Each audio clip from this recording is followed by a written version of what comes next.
My greatest joy that I've felt in the last few years has been in the field. All the drives within rainforested mountains and to go find these cocoa farmers and then sitting down and speaking with them. There's this Trinidadian Creole word. It's called Tabanca.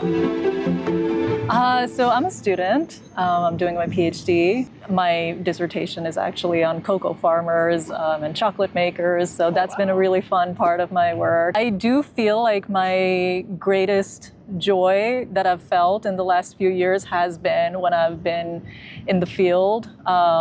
It's in my work is largely in Trinidad and Tobago in the Caribbean, and I definitely just so enjoy all the drives, like these really long drives to go find these cocoa farmers and then sitting down and speaking with them and the warmth of the farmers. There's this Trinidadian Creole word. It's called Tabanca.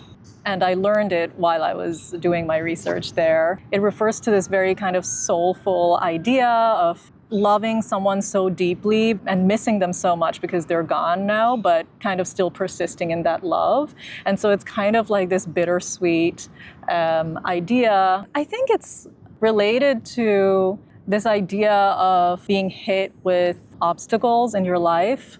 At least this is my interpretation of it. Somehow not losing your love for the thing itself, just keep going still, and not doing it in this kind of bullish way, but doing it because your love keeps you going.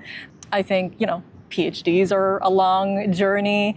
Of course, I think that's a large way in which it translates into my life. There's lots of hurdles that come your way. It's a large chunk of your life, of the youthful years of your life. You do get philosophical about it sometimes and existential about it sometimes. Ask deep questions about yourself. About what am I doing? Yeah. And then turning to the cocoa farmers you're working with for like existential advice. Yeah, totally. That's definitely part of it. And actually, I'm reading this book right now, Wintering, that I actually just started, but it's been recommended to me. It's The Power of Rest and Retreat in Difficult Times. Oh, okay. So. Yeah, it actually very much relates, I think, to this idea of Tabanca. I think a lot of times you have this idea of what you want and you map it out, right? Like, I'm going to do this degree, and then with that I can do this job, and then after that I'll do this, and then I'll, find a husband, and then I'll have my babies, and then I'll get my next part of the career. Like, you have it all mapped out, right?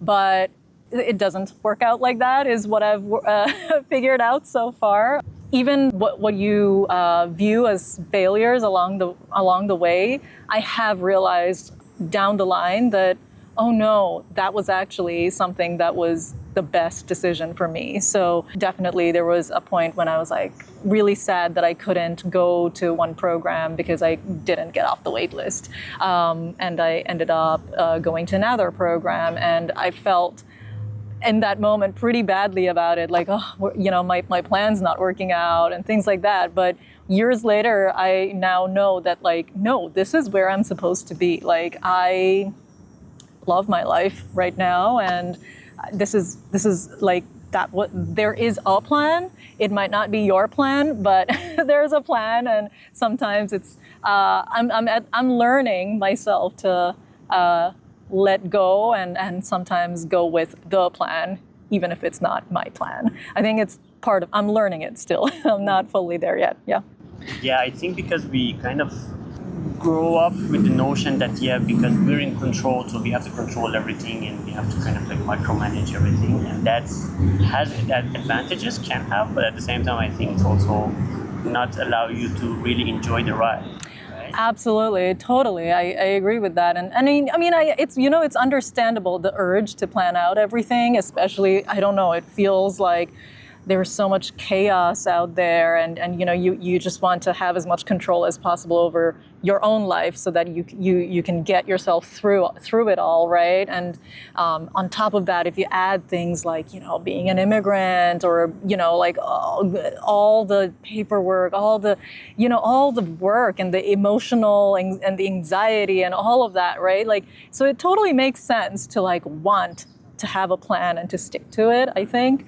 But I think sometimes, like what I am learning is it's okay to chuck the plan to the wind and just kind of chuck your plan to the wind and kind of just like go with the plan that's out there, yeah, if there is one.